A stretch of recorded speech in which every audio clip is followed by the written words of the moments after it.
प्यारे विद्यार्थियों, हिंदी कालांश में कक्षा 8वीं में आपका स्वागत है। आज हिंदी विषय में हम पढ़ेंगे आपकी पूरक पाठ्यपुस्तिका भारत की खोज। भारत की खोज का हम चौथा अध्याय पढ़ रहे हैं। इसका जो नाम है, चौथे अध्याय का नाम है युगों का दौर। इसके अंतर्गत आज हम पढ़ेंगे भारत का विदेशी व्यापार। खगोल शास्त्र जो विज्ञानों में प्राचीनतम है, विश्वविद्यालयों के पाठ्यक्रम का नियमित विषय था और फलित ज्योतिष को इससे मिला दिया जाता था। एक निश्चित पंचांग भी तैयार किया गया था जो अब भी प्रचलित है। जो लोग समुद्री यात्रा पर निकलते थे उनके लिए खगोल शास्त्र का ज्ञान व्यावहारिक दृष्टि से बहुत सहायक होता था। खगोल शास्त्र जिसमें हम ग्रहों की स्थिति आदि के बारे में जानकारी प्राप्त करते हैं, तो ये जो विज्ञान था यह विज्ञानों में सबसे पुराना प्राचीनतम है। विश्वविद्यालयों में भी जो पाठ्यक्रम होता है उनमें भी यह पढ़ाया जाता था, अर्थात इसका एक निश्चित और नियमित विषय था और फलित ज्योतिष को इससे मिला दिया जाता था। जो ज्योतिष करते हैं उसमें भी इसका बहुत महत्व था। एक निश्चित पंचांग भी तैयार किया गया था। पंचांग जिसमें तारीख होती है, तो पंचांग भी इसके द्वारा तैयार किया गया था, जो कि अब तक प्रचलित है, जो कि अभी भी चलता है। जो लोग समुद्री यात्रा पर निकलते थे उनके लिए खगोल शास्त्र का ज्ञान व्यावहारिक दृष्टि से बहुत सहायक होता था। जिन्हें समुद्री यात्रा करनी होती थी उनके लिए खगोल शास्त्र का ज्ञान जो था वो बहुत ही लाभदायक और सहायक था। यह कहना कठिन है कि उस समय तक यंत्रों ने कितनी प्रगति की थी, लेकिन जहाज़ बनाने का उद्योग बहुत चलता था। इसके अलावा विशेष रूप से युद्ध में काम आने वाली तरह तरह की मशीनों के हवाले भी मिलते हैं। ऐसा प्रतीत होता है कि उस समय भारत औजारों के निर्माण एवं प्रयोग में और रसायन शास्त्र एवं धातु शास्त्र संबंधी जानकारी में किसी देश से पीछे नहीं था। इसी कारण कई सदियों तक वह कई विदेशी मंडियों को अपने वश में रख सका। अब हमने पिछले भाग में भी देखा था कि भारत में जहाज़ बड़े ही बखूबी से बनाए जाते थे। जहाज़ बनाने के लिए और जहाज़ का व्यापार करने के लिए, और समुद्री व्यापार में भी जहाज़ों का बहुत महत्व था भारत में। परंतु यह कहना कठिन है कि उस समय यंत्रों ने कितनी प्रगति की थी। अलग अलग प्रकार के यंत्र किस प्रकार से बने थे या बहुत ज़्यादा विकसित हुए थे या नहीं, इसकी जानकारी तो नहीं, पर जो जहाज़ का उद्योग था, जहाज़ बनाने का जो उद्योग था वह बहुत प्रचलित था। इसके अलावा विशेष रूप से युद्ध में काम आने वाली तरह तरह की मशीनें जो थी उस समय, वह भी बहुत मिलती है। ऐसा लगता है कि उस समय भारत औजारों के निर्माण और उनके प्रयोग में सबसे आगे था, किसी भी देश से पीछे नहीं था। फिर रसायन शास्त्र और धातु शास्त्र से संबंधित जानकारी भी यहाँ के लोगों को बहुत अच्छी थी। इसी कारण क्या था कि जो विदेशी मंडियाँ थी, दूसरे देशों की मंडियाँ जो थी जहाँ पर भारत व्यापार करता था, वहाँ पर भारत का अच्छा खासा नियंत्रण था। अब पढ़ते हैं प्राचीन भारत में गणित शास्त्र। जैसे हमने अन्य विषयों की बात की, खगोल शास्त्र की, अब देखते हैं कि गणित शास्त्र में भारत की पहुंच कहाँ तक थी। यह माना जाता है कि आधुनिक अंक गणित और बीज गणित की नींव भारत में ही पड़ी थी। गिनती के चौखटे को इस्तेमाल करने की फूहड़ पद्धति, रोमन और उसी तरह की संख्याओं के इस्तेमाल ने बहुत समय तक प्रगति में बाधा दी, जबकि शून्यांक मिलाकर 10 भारतीय संख्याओं ने मनुष्य की बुद्धि को इन बाधाओं से बहुत पहले मुक्त कर दिया था और अंकों के व्यवहार पर अत्यधिक प्रकाश डाला था। ये अंक चिन्ह बेजोड़ थे और दूसरे देशों में प्रयोग किए जाने वाले तमाम चिन्हों से एकदम भिन्न थे। भारत में ज्यामिति, अंक गणित और बीज गणित का आरंभ बहुत प्राचीन काल में हुआ था। शायद आरंभ में वैदिक वेदियों पर आकृतियां बनाने के लिए एक तरह के ज्यामितीय बीजगणित का प्रयोग किया जाता था। हिंदू संस्कारों में ज्यामितीय आकृतियाँ अब भी आमतौर पर काम में लाई जाती है। हम देख सकते हैं ज्यामिति का अर्थ होता है ज्योमेट्री, जिसमें हम विभिन्न आकारों के द्वारा क्या करते हैं, गणित को हल करते हैं या उनसे संबंधित विभिन्न आकृतियों से संबंधित रचनाओं के माध्यम से गणित करते हैं। फिर नीचे देखिए अंक गणित, जिसमें 0 से लेकर 9 के अंक होते हैं, जिसमें 1 2 3 4 5 6 7 8 9 सम्मिलित हैं, देख सकते हैं हम। और फिर है इधर बीज गणित, जिसमें हम पाई, एक्स, वाई, इन सब के बारे में हमें जानकारी मिलती है। ठीक है, तो यहाँ पे बताया गया है कि आधुनिक अंक गणित और बीज गणित जो है उसकी नींव भारत में ही पड़ी। शुरुआत कहाँ से हुई? भारत से ही हुई। गिनती के चौकटे को इस्तेमाल करने की फूहड़ पद्धति कहाँ से आई? रोमन से आई।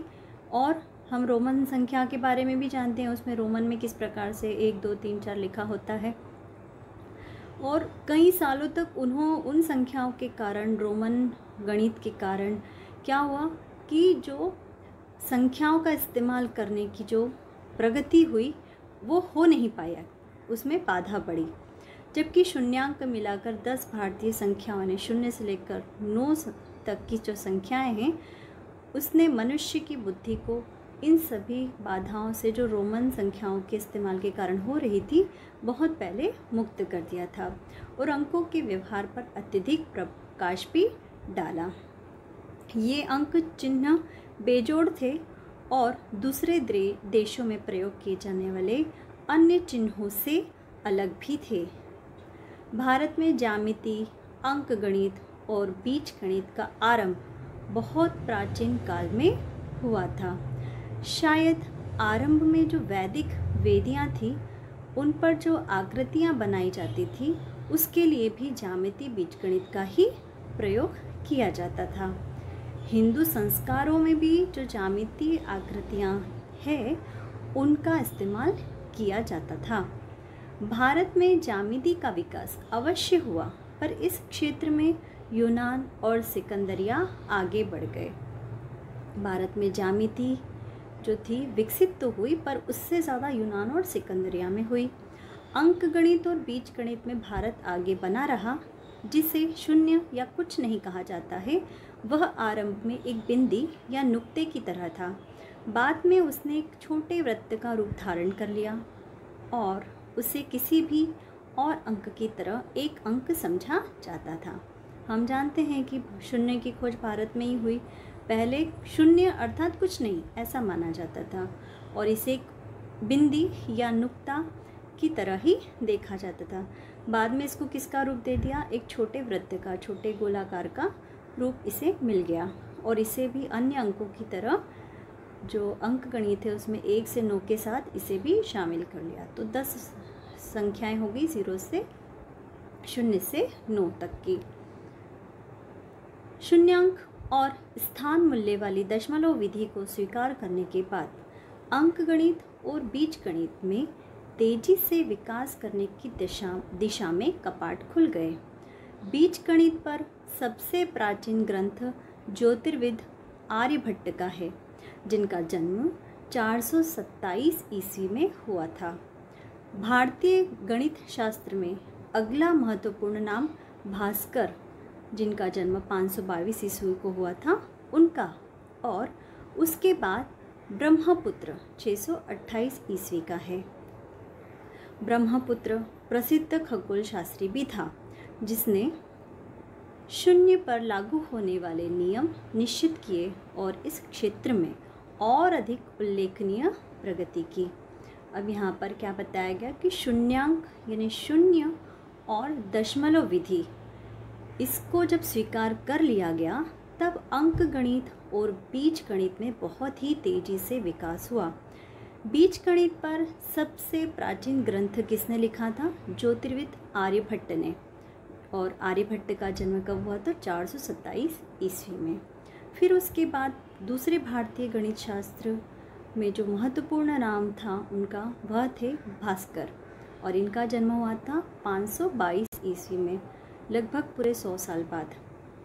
उसके बाद जो ब्रह्मपुत्र थे उनका जन्म हुआ 628 ईस्वी में, लगभग 100 साल के बाद इनका जन्म हुआ। पहले आर्य ज्योतिर्विद थे आर्यभट्ट, उनके बाद भास्कर और तत्पश्चात ब्रह्मपुत्र। ब्रह्मपुत्र जो थे वो प्रसिद्ध खगोल शास्त्री भी थे। यहाँ पे देखिए महान गणितज्ञ आर्यभट्ट का चित्र मैंने आपको दिखाया है और उनके साथ ही ब्रह्मपुत्र का। और जो ब्रह्मपुत्र थे इन्होंने शून्य पर लागू होने वाले नियम निश्चित किए और इस क्षेत्र में और अधिक उल्लेखनीय प्रगति की। इसके बाद अंक गणित और बीज गणित पर लिखने वाले गणितज्ञों की परंपरा मिलती है। इनमें अंतिम महान नाम भास्कर द्वितीय का है, जिनका जन्म 1114 ईस्वी में हुआ था। उसने खगोल शास्त्र, बीज गणित और अंक गणित पर क्रमशः 3 ग्रंथों की रचना की। अंक गणित पर उनकी पुस्तक का नाम लीलावती है, जो स्त्रियों का नाम होने के कारण गणित की पुस्तक के लिए विचित्र लगता है। विश्वास किया जाता है कि लीलावती भास्कर की पुत्री थी, इसलिए गो कि इसका कोई प्रमाण नहीं मिलता। पुस्तक की शैली सरल और स्पष्ट है और छोटी उम्र के लोगों की समझ के लिए उपयुक्त है। इस पुस्तक का संस्कृत विद्यालयों में अब भी कुछ हद तक अपनी शैली के कारण इस्तेमाल किया जाता है। तो जो ब्रह्मपुत्र थे उन्होंने शून्य पर लागू होने वाले नियम निश्चित किए और इस क्षेत्र में बहुत ही अधिक प्रगति की।